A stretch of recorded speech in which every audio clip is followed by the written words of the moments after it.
द्वारपाल, द्वारपाल, तुम्हें मालूम होना चाहिए कि मैं पूरब गया, पश्चिम गया, उत्तर गया, किंतु मुझे कोई शेर नजर नहीं आया। हाँ भैया। क्या हुआ? कुछ नहीं भैया, कतो कर है। द्वारपाल, मैं तीनों दिशा में शिकार की तलाश की, परंतु कोई शिकार नजर नहीं आ रहा है। द्वारपाल, ये तो शेर की आवाज दक्षिण की तरफ से आ रही है, और पिताश्री ने आने से पहले मुझे कहा कि बेटा तीनों दिशा में शिकार खेलने जाना, परंतु दक्षिण की तरफ शिकार खेलने कभी न जाना। लेकिन द्वारपाल, आज मेरी दिली इच्छा यह है कि जब तक मैं शेर का शिकार नहीं कर लूंगा तब तक मैं अपने राज दरबार को वापस नहीं जाऊंगा। भैया। द्वारपाल जी भैया। परंतु मैं शमशीर से शेर का शिकार नहीं कर सकता हूँ। भैया, हम अपनी रिफल ला रहे हैं। रिफल क्या है रे? रिफल क्या है? इतनी बड़ी जो राइफल। हाँ, राइफल। बंदूक। हाँ हाँ बंदूक लेकर आ। तुम्हें मालूम होना चाहिए भैया कि आज जीवन में पहली बार पिताश्री के हुक्म का नाफरमानी करते हुए आज मैं दक्षिण की तरफ शेर का शिकार करने जाऊंगा। ठीक भैया। आज आपके पिताजी यहाँ न क्यों है, आप हम छोटको भैया तीन जने बाटे चला आवा चली कह के मार के लेके चलाओ जे क्यों पता न लगे। द्वारपाल, हाँ भैया। सबसे पहले ये अपनी बंदूक मुझे दो। अच्छा भैया।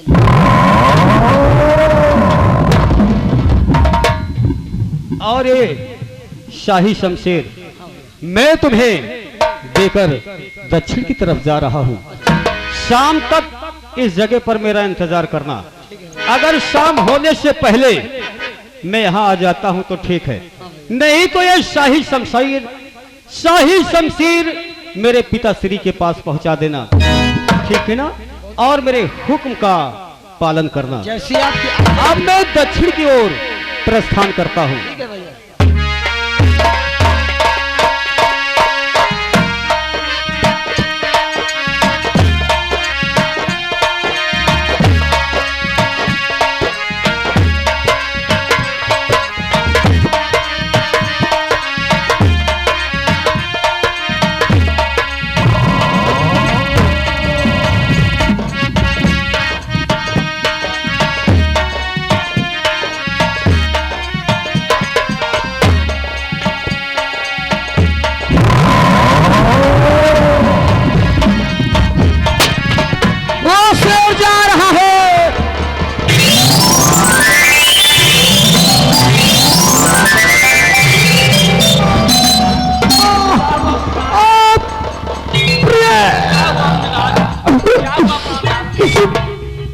पापी ने मेरे ऊपर बंदूक का वार कर दिया। अब मैं बचूंगा नहीं। ये तो मुझसे बहुत बड़ा अनर्थ हो गया कि मेरे बंदूक की निकली हुई गोली एक निर्दोष जोगी के लग गई। अब हमें करना क्या है कि मैं उस देवी मैया के पास चल रहा हूँ और मैं अपने गलतियों की मैं उन देवी मैया से क्षमा याचना मांगूंगा कि मुझसे बहुत बड़ी भूल हो गई माँ, हो सके तो मुझे माफ कर दो। प्राणनाथ, मुझे छोड़ के कहाँ चलेंगे प्राणनाथ? मैं किसके सहारे जीऊंगी प्राणनाथ? किसके सहारे जीऊंगी प्राणनाथ?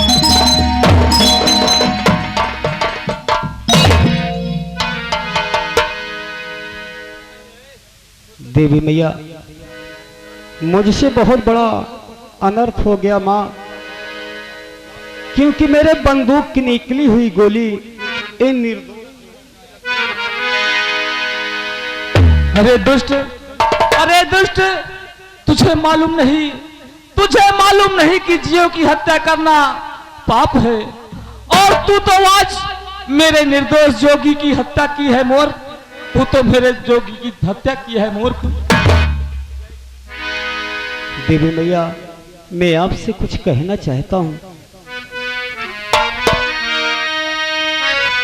और खाता माफ कर दो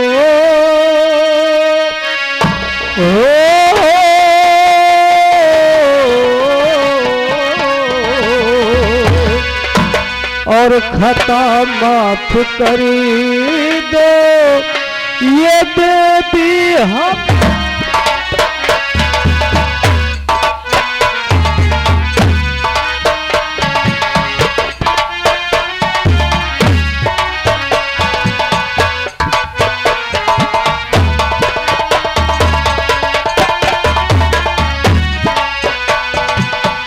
खाता माफ करी दो ये देवी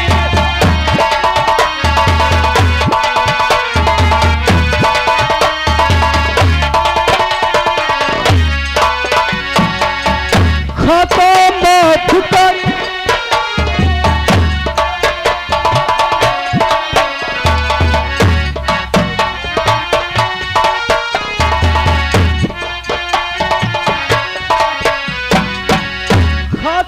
माफ कर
एक निर्दोष जोगी की हत्या की है।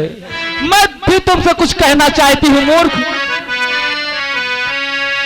और हट दूर नजरों से जोगी के कातिल,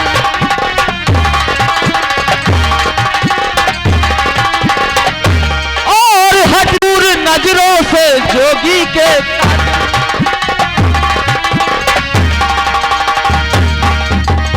हट दूर नजरों जोगी के कातिल, और तेरी ये खता माफ करने के और तेरी ये खता माफ करने के काबिल।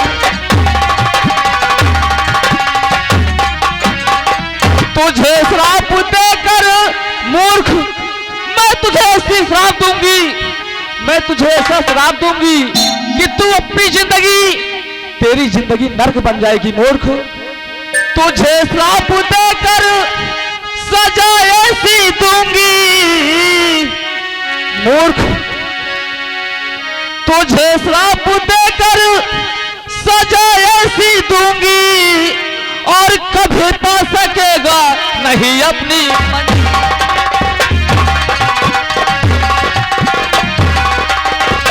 और कभी पा सकेगा नहीं अपनी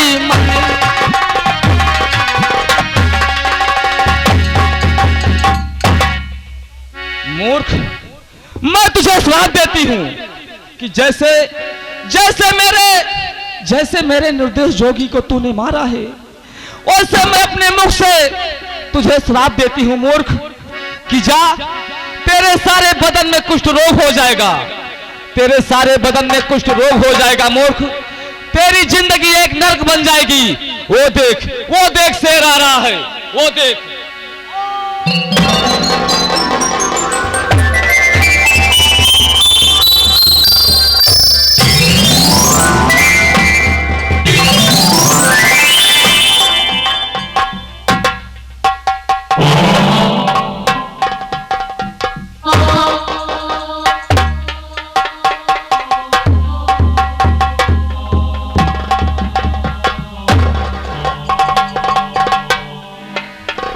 देवी मैया, तूने मुझे कैसा बद्दुआ दे दिया माँ। मेरे सारे बदन में कुष्ठ रोग होना शुरू हो गया मैया। मेरे सारे बदन में कुष्ठ रोग होना शुरू हो गया है माँ। देवी मैया, देवी मैया।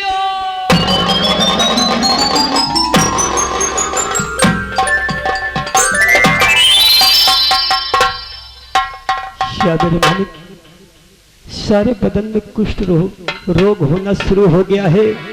अगर मैं ऐसी हालत में मैं अपने राज दरबार को वापस जाता हूँ तो मेरे पिताश्री और मेरी माँ यही कहेंगे कि बेटा तूने मेरे हुक्म का नाफरमानी किया है, जो कि आज तूने कड़ी से कड़ी सजा पा गया है।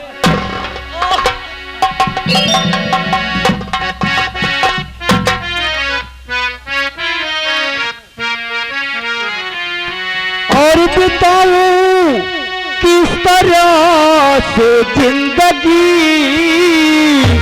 तू ही बता भगवान।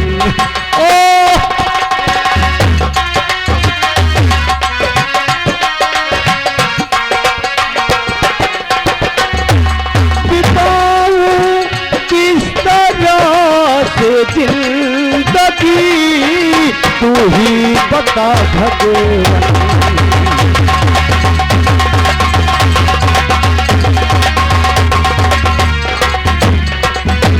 बिताऊं किस तरह से जिंदगी, तू ही बता भगवान।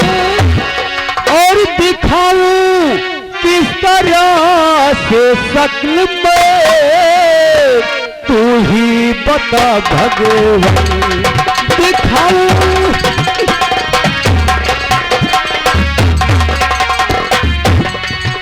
जिंदगी से बेहतर है मुझे प्रभु मौत ही दे दे।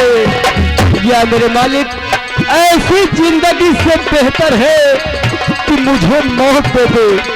जिंदगी से बेहतर है मुझे प्रभु मौत ही दे दे। और महल जाने को दिल ना कहे, होती बड़ी उलझन।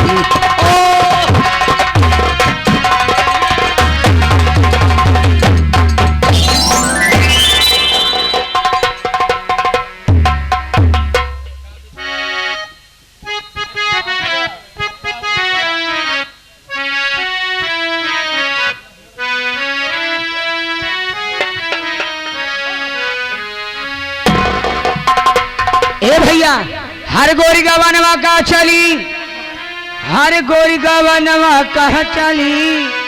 अरे आधार हूँ मैं आधा गावई, गोरी गवानवा कहा चली।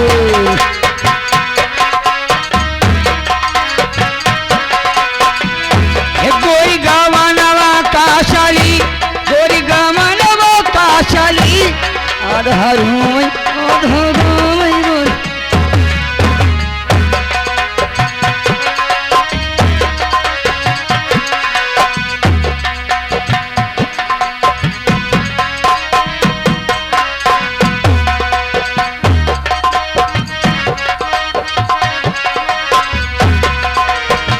सुसुक गोरी डोलिया में बैठ, सुसुक गोरी ये डोलिया में बैठ, डोलिया में बैठ।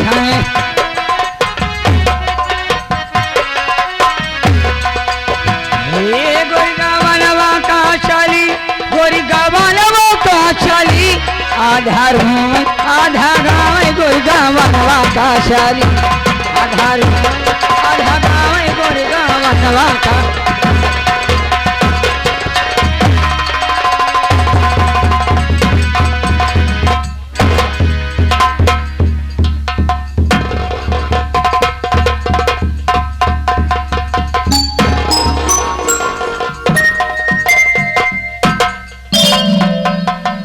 हेलो, आइए।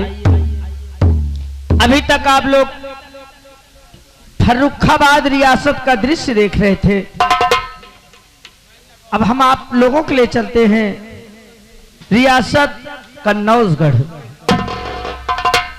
हम आपको ले चलते हैं रियासत कन्नौजगढ़। और इस समय जो सिंहासन पर विराजमान है ये कन्नौजगढ़ रियासत के महाराज, जिनका नाम महाराज नागपाल सिंह है। देखिए महाराज नागपाल सिंह अपने दरबारियों से क्या वार्तालाप करते हैं, आप लोग दृश्य पर ध्यान दीजिएगा। धन्यवाद। महाराज की जय हो, महाराज की जय हो, महाराज की।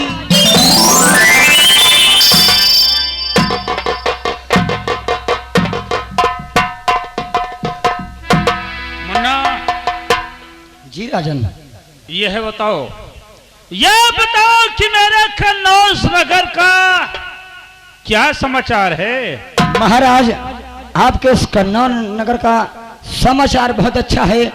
प्रजा आपकी जय जयकार कर रही है राजन। और मेरी प्रजा को किसी प्रकार की कोई तकलीफ तो और कोई दुख तो नहीं है? महाराज आपकी प्रजा को कोई दुख या कोई तकलीफ नहीं है महाराज। ऐसा ही होना चाहिए। जी महाराज। लेकिन आप लोगों को मालूम होना चाहिए जी महाराज कि मेरे ब्याही बीवी का देहांत होने आज 24 साल हो गए। जी हाँ महाराज। और मालिक ने मुझे सब कुछ दिया है। 2 बेटियां दिया है, जिसमें कि बड़ी का नाम अंजू और छोटी का नाम मंजू है। जी महाराज, जी महाराज। लेकिन औलाद नहीं दिया है।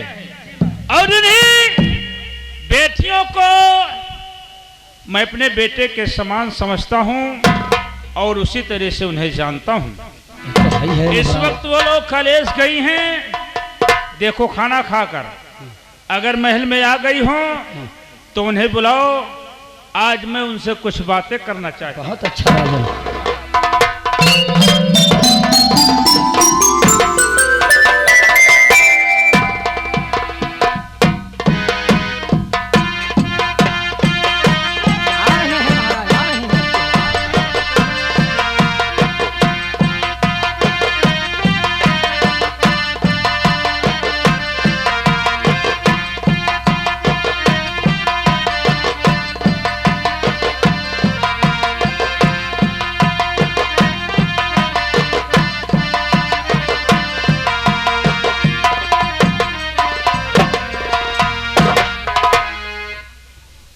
पिताजी,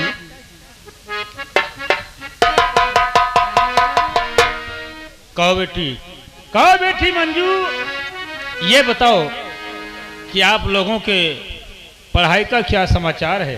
पिताजी आपके आशीर्वाद से हम 2 बहनों की पढ़ाई खूब अच्छी तरह से चल रही है। बहुत अच्छा। और यही मैं चाहता हूं कि मेरी बेटियां पढ़ लिख के कोई बड़े ओहदे पे जाएं, मुझे बहुत बड़ी खुशी मिलेगी। सुनिए पिताजी, बोलिए। मैं आपसे कुछ कहना चाहती हूँ। मंजू, क्या कहना चाहती हो? बैठिए ना पिताजी। बोलो। कि बुलाया मुझे किस लिए आज पापा, बुलाया मुझे किस लिए आज पापा, बुलाया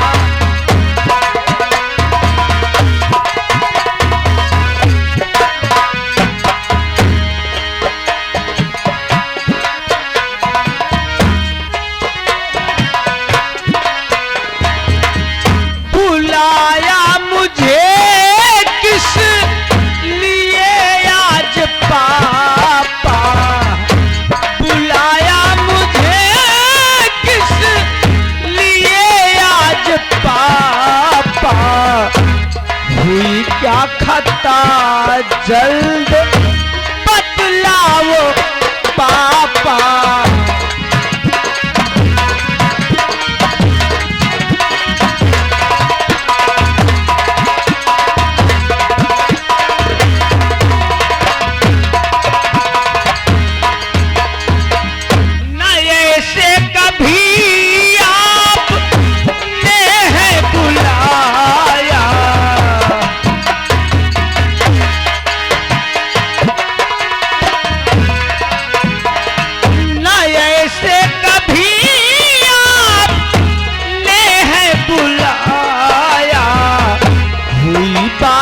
क्या जल्द बतलाओ पापा।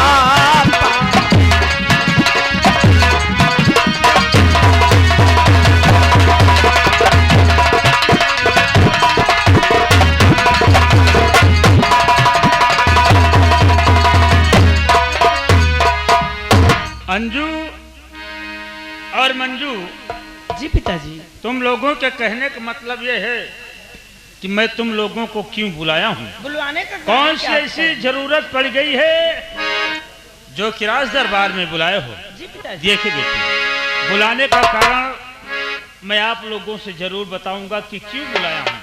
जरा ध्यान से सुनिए। कहिए पिताजी।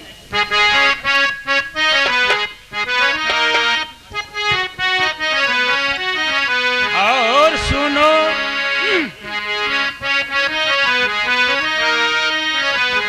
और सुनो किस लिए मैं हूँ तुम्हें बुलाया।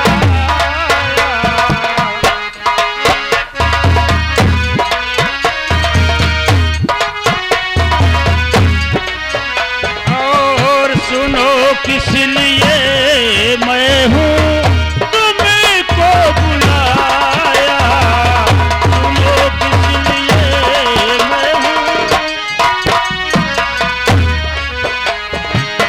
सुनो किस लिए मैं हूँ तुमको बुलाया। सुनो किस लिए मैं हूँ तुमको बुलाया। परीक्षा लूं दोनों के दिल में है आया। परीक्षा लूं दोनों,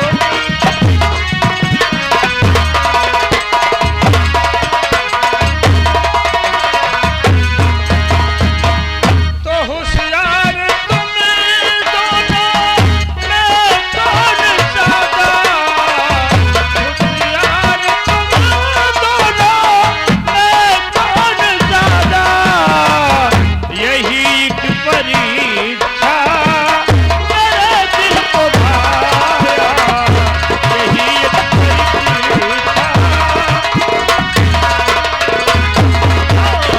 यही एक परीक्षा मेरे दिल को भाया।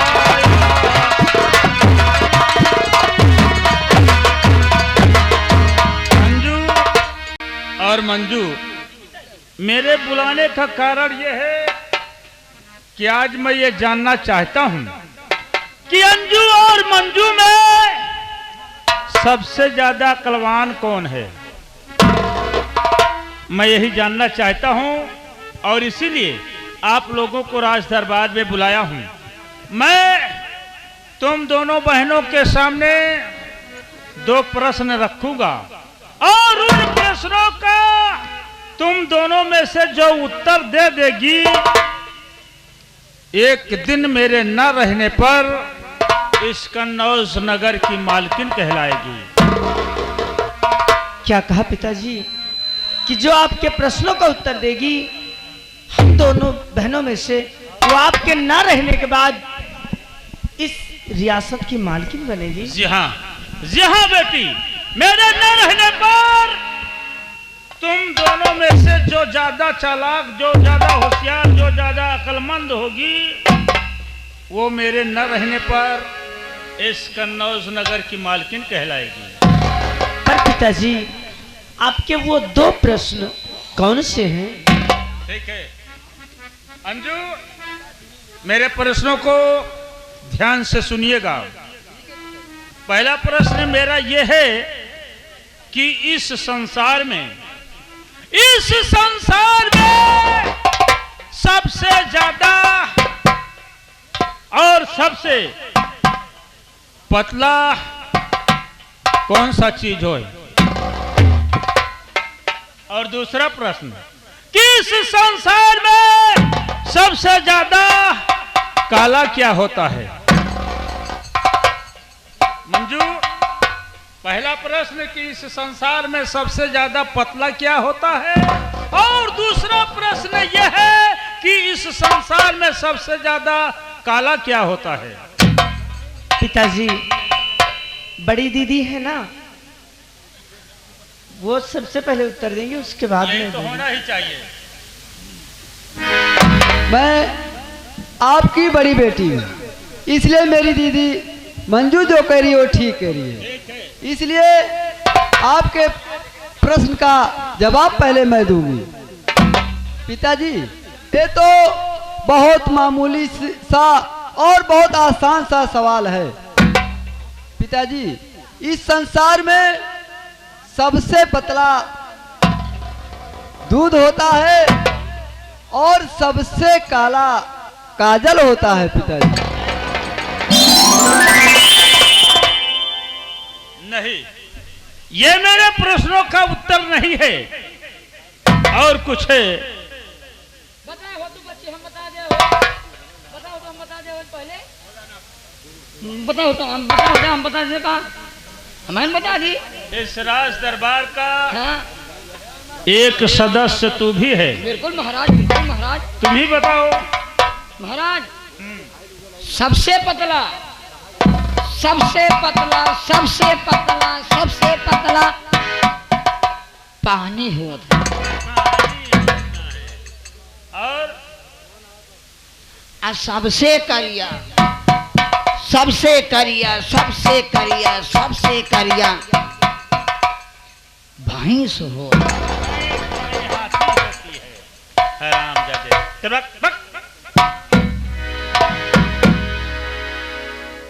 हाँ मंजू, अगर आपके समझ में मेरा सवाल आया हो तो उसका जवाब तुम दे सकती हो। सुनिए पिताजी, बोलिए। बैठिए। कि आपके आगे सर पापा मेरा सुनो,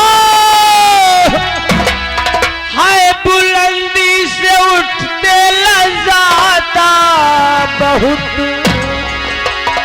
कैसे उत्तर मैं दूं आप के प्रश्न का, कैसे उत्तर मैं दूं आप के प्रश्न का, सोच कर हे पिता शर्म आती बहुत, कैसे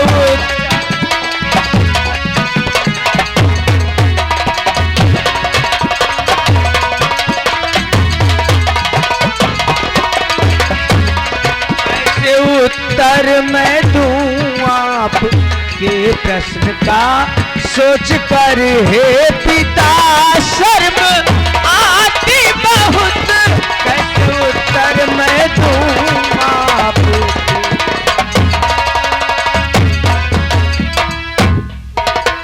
तो शर्म की बात इसमें है बेटी नहीं, और इम्तिहान ले रहा आपका ये पिता, और इम्तिहान ले रहा आपका ये पिता, और अपनी औलाद आगे बढ़े शान से,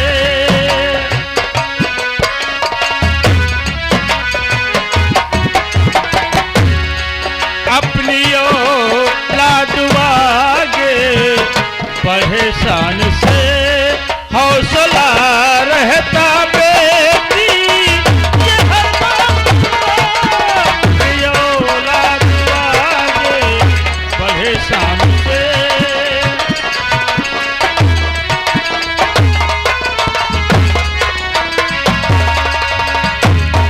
बेटी, हर बाप की तमन्ना यही रहती है कि बाप के रहते हुए बेटी होशियार हो जाए, उसमें हमें बहुत ज्यादा खुशी मिलेगी। पिताजी, तो फिर सुनिए, जो आपसे शिक्षा मिली है मुझे, जो आपसे ज्ञान प्राप्त हुआ है, वो मैं आपसे बतलाना चाहती हूँ, वो भी आपके शरण स्पर्श करके।